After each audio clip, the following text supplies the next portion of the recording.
लेकिन उतना ही दुर्भाग्यपूर्ण है विपक्ष के नेता की मां को बार डांसर कहना।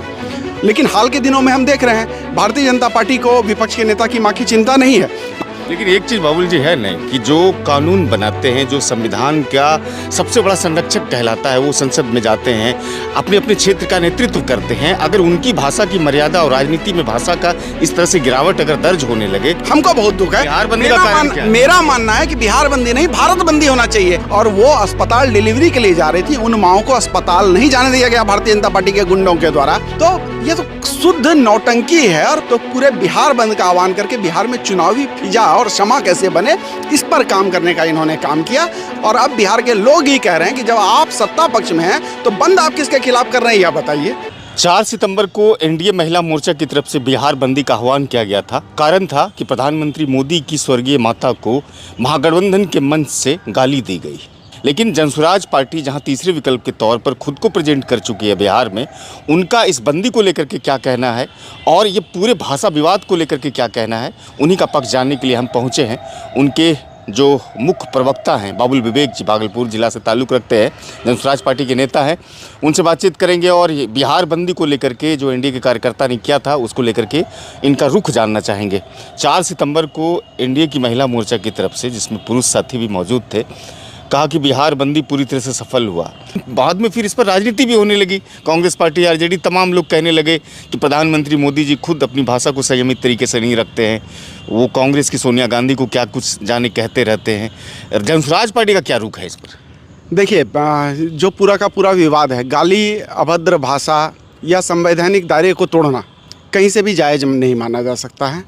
करने वाला चाहे कोई भी हो, माँ हर किसी की माँ ही होती है, चाहे वो प्रधानमंत्री की माँ हो, नेता विपक्ष की माँ हो, या एक गरीब रिक्शा वाला, गरीब किसान या गरीब मजदूर की माँ हो। हर किसी की माँ माँ होती है, माँ का सम्मान होना चाहिए। प्रधानमंत्री जी की माता जी को लेकर जिस प्रकार की टिप्पणी बिहार में की गई, यह दुर्भाग्यपूर्ण है, नहीं होना चाहिए। लेकिन उतना ही दुर्भाग्यपूर्ण है विपक्ष के नेता की माँ को बार डांसर कहना।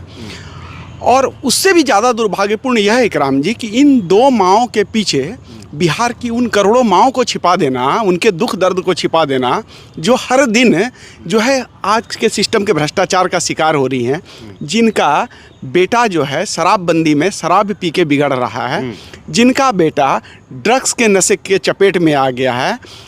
ऐसी हजारों माएँ, लाख करोड़ों माएँ हैं जिनको कि उचित इलाज नहीं मिलता, इलाज के अभाव में मर जाती हैं, जिनका बच्चा अच्छी शिक्षा नहीं पाने के कारण उनका पीढ़ी तबाह हो जाता है, जिनके जवान बेटे उन माता पिता को छोड़ के रोजी रोजगार के लिए दिल्ली, मुंबई जैसे महानगरों में पलायन कर जाते हैं।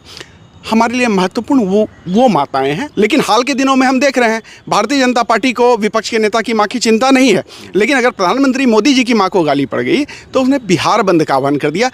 लेकिन एक चीज़ बाबुल जी है नहीं कि जो कानून बनाते हैं, जो संविधान का सबसे बड़ा संरक्षक कहलाता है, वो संसद में जाते हैं, अपने अपने क्षेत्र का नेतृत्व करते हैं। अगर उनकी भाषा की मर्यादा और राजनीति में भाषा का इस तरह से गिरावट अगर दर्ज होने लगे, तो जाहिर सी बात है कि ये सवाल जो आप कह रहे हैं, ये जवाब जो आप ढूंढ रहे हैं कि हज़ारों और लाखों माओं की इज्जत का क्या होगा, ये इस तरह का जो स्तर गिर रहा है राजनीति में भाषाओं का, ये क्या लगता है कि ये राजनीतिक सही तरीके से सही दिशा में बढ़ पा रही है या नहीं बढ़ पा रही है? राजनीति तो बिल्कुल सही दिशा में नहीं बढ़ रही है। इसीलिए मैं कह रहा हूँ कि यहाँ पे जिनको कि करोड़ों माओं की चिंता होनी चाहिए, वो करोड़ों माओं की चिंता को छोड़कर अपने ऊपर, अगर किसी एक अधने से आदमी ने अपनी माँ को लेकर कोई बात कह दिया तो उसको तिल का ताड़ बनाने में लगे हुए हैं। ज्ञात हो कि प्रधानमंत्री जी पूरे देश के प्रधानमंत्री हैं। बिल्कुल। तो ऐसे में बिहार बंदी का क्या औचित्य है, मेरी समझ में यह नहीं आता। सरकार उनकी है, गिरफ्तारी भी हो चुकी है। आश्चर्य की बात यह है कि डबल इंजन की सरकार है, केंद्र में उनकी सरकार, राज्य में उनकी सरकार, और यह एक प्रधानमंत्री को गाली दे दिया जाता है। प्रधानमंत्री जी मंच से इस चीज को संबोधित करके पूरे देश को बताते हैं, फिर बिहार बंदी का आह्वान होता है। अरे भाई, देश बंदी का आह्वान होना चाहिए।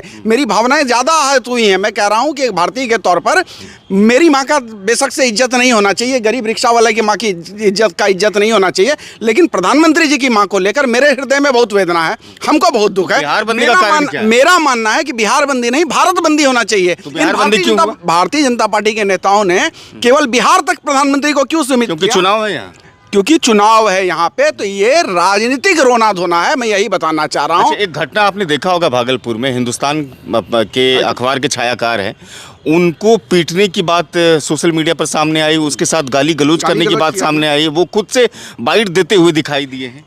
उस दिन हजारों प्रसूताओं को जो है रास्ते में रोक दिया गया। वैसी माएँ थी जिनका कि गर्भ उनके पेट में था और वो अस्पताल डिलीवरी के लिए जा रही थी, उन माओं को अस्पताल नहीं जाने दिया गया भारतीय जनता पार्टी के गुंडों के द्वारा। तो ये तो शुद्ध नौटंकी है और मुद्दे से भटकाव है। मैं हमेशा से कहता रहा हूँ कि भारतीय जनता पार्टी प्रतीक चिन्हों को आगे करने की राजनीति करती है, ध्रुवीकरण की राजनीति बिहार में हर दल कर रहा है। ऐसे में उनके लिए यह एक सुअवसर है, इसको उन्होंने मौके की तरफ बुनाया कि एक अदने से आदमी ने प्रधानमंत्री जी को मां लगाकर गाली अगर दे दी तो पूरे बिहार बंद का आह्वान करके बिहार में चुनावी फिजा और क्षमा कैसे बने इस पर काम करने का इन्होंने काम किया। और यह इनके पूरे दोहरेपन को बिहार के लोगों के सामने, इनका चरित्र जो है आज कुल के सामने आ गया है। और अब बिहार के लोग ही कह रहे हैं कि जब आप सत्ता पक्ष में हैं तो बंद आप किसके खिलाफ कर रहे हैं, यह बताइए। चलिए, बहुत बहुत शुक्रिया, आपने अपने विचार को साझा किया हमारे चैनल के दर्शकों के साथ। बाबुल जी, इसके लिए बहुत शुक्रिया। धन्यवाद इकराम जी, बहुत बहुत धन्यवाद आपका और आपके सभी दर्शकों का। बाबुल विवेक को आपने सुना, जो जनस्वराज पार्टी के मुख्य प्रवक्ता हैं, भागलपुर जिला से इनका ताल्लुकात है, अपनी विचारों को रखा है। इस वीडियो को लोगों तक पहुंचाएगा, साथ में मेरे चैनल को आप सब्सक्राइब कीजिएगा, फेसबुक को फॉलो कीजिएगा, लाइक कीजिएगा।